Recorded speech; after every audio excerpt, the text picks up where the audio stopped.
ফলাফল শূন্য ৩ দফায় আলোচনার পর বৃহস্পতিবারের কর্মসূচি শেষ হলো দক্ষিণ কোরিয়ার রোস্টার থেকে বাদ পড়া আন্দোলনকারীদের। প্রবাসী কল্যাণ মন্ত্রী, প্রতিমন্ত্রী ও সচিবের সঙ্গে বৈঠকে প্রত্যাশিত ফল না পেয়ে নতুন কর্মসূচির কথা ভাবছেন বলেও জানালেন আন্দোলনকারীরা। আমরা সবাই মিলে একটা সিদ্ধান্ত নিয়ে পরবর্তী কর্মসূচি কি করা যেতে পারে এটা নিয়ে আমরা চিন্তা ভাবনা করব।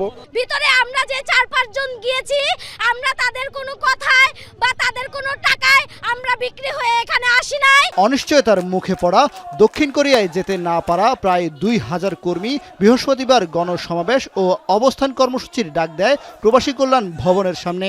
৪ দিনের টানা কর্মসূচিতে অংশ নেওয়া আন্দোলনকারীরা জানান ২০২২-২৩ সালের রোস্টার থেকে বাদ পড়েছেন ১৩,০০০ কর্মী। আমাদের ফাইল কেন গেল না? আমাদের এই কারণে আমরা অটো রোস্টার দাবি করছি। সবাই আমরা পাস করছি, আমরা কেউ ফেল করে নেই, তাহলে আমরা কেন বাদ যাব?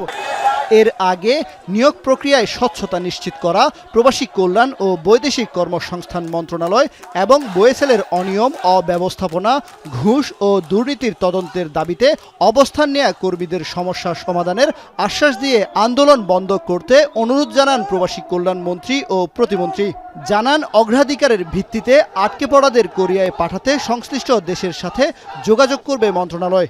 এখন আমাদের এখানে যারা অভিযোগ দিয়েছে তাদের অভিযোগের ভিত্তিতে আমরা ইপিএস সিস্টেমের সাথে যারা কোরিয়ান অথরিটি তাদের সাথে কথা বলে আমরা এই দাবিটা তাদেরকে জানানোর চেষ্টা করতেছি। ওনারা আমাদের সঙ্গে ডিটেলস আলোচনা করার পরে বিষয়টা আমরা কিভাবে সমাধান করা যায় আমরা সেই পদক্ষেপ নেব। পূর্বে কিন্তু আমাদের কাছে এ ধরনের কোনো প্রস্তাবনা দেন নাই। প্রস্তাবনা না দিয়ে সরাসরি আপনারা রাস্তায় নেমে আসছেন, এটা অত্যন্ত দুঃখজনক।